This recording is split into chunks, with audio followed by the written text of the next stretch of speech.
Vamos fazer então mais um exemplo agora de função C, o terceiro exemplo, que é quando nós colocamos dentro da função C outras funções.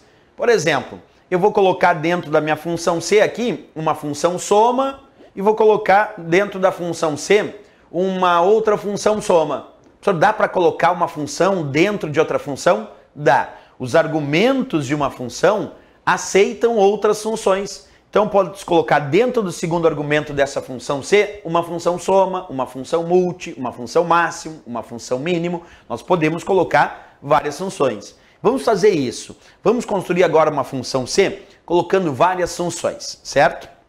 Vamos lá, passo a passo.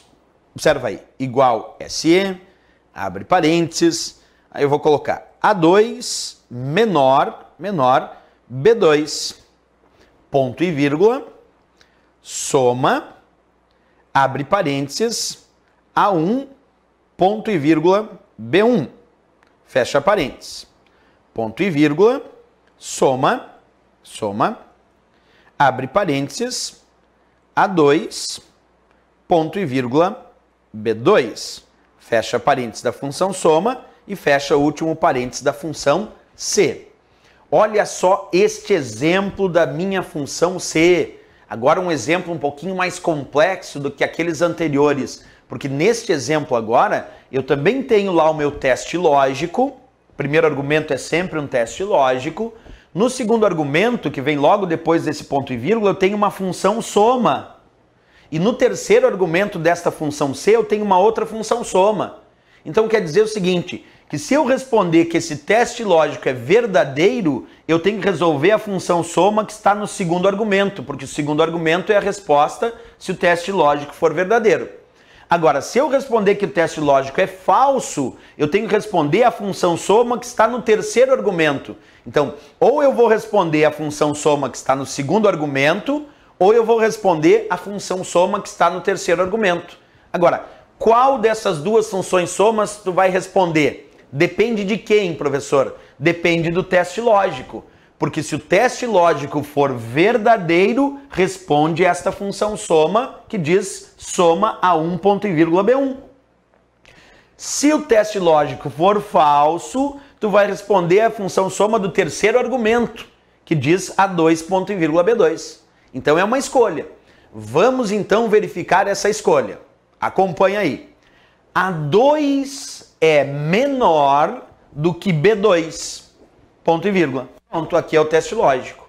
A2 é menor do que B2? Te faço essa pergunta. A2 é menor do que B2? Aí tu me diz, professor, vamos verificar quanto vale A2.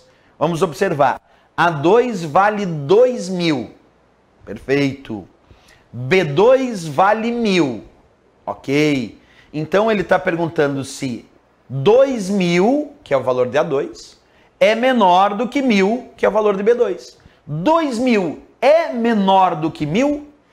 Não, 2.000 é maior. Então é falso o teste lógico. Porque ele está perguntando, observa, 2.000 é menor do que 1.000? Falso, falso. 2.000 é maior, não é menor. Se tu disse falso para o teste lógico, quando tu diz falso, tu responde o que está no segundo argumento ou tu responde o que está no terceiro argumento quando tu diz que o teste lógico é falso? Tu responde o que está no terceiro argumento. Quando tu diz que o teste lógico é falso, tu vem direto para o terceiro argumento, observa o que tem dentro dele e responde esse terceiro argumento. Nesse meu terceiro argumento eu tenho soma A2 ponto e vírgula B2. Então vamos calcular a soma de A2 ponto e vírgula B2. A2 vale quanto?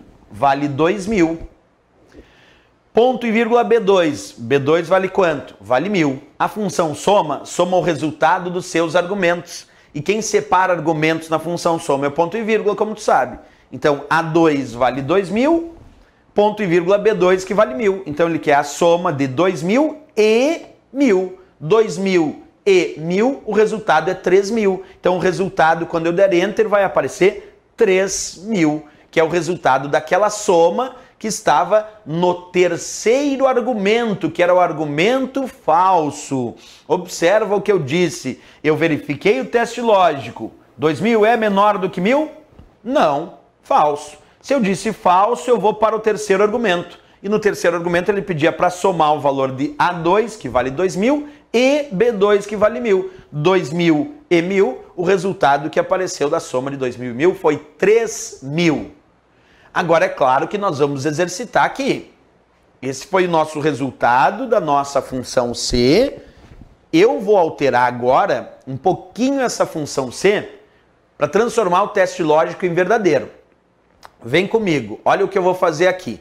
Ali no lugar do sinal menor, ali no lugarzinho ó, do sinal menor, eu vou colocar o sinal maior. Observa que agora o meu teste lógico está diferente agora porque eu botei o sinal maior. Agora eu botei A2 é maior que B2. Este é o meu teste lógico. Então vamos lá. Quanto vale A2? A2 vale 2.000.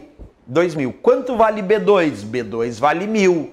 Então agora eu estou perguntando, A2, que é 2.000, é maior do que B2, que é 1.000? 2.000 é maior do que 1.000? Sim, verdadeiro. 2.000 é de fato maior que 1.000. Se tu disse verdadeiro para o teste lógico, tu responde o que está no segundo argumento ou tu responde o que está no terceiro argumento? No segundo. Porque se tu diz que o teste lógico é verdadeiro, tu tem que responder o que está no segundo argumento e esquecer que o terceiro argumento existe. Eu vou esquecer que o terceiro argumento existe.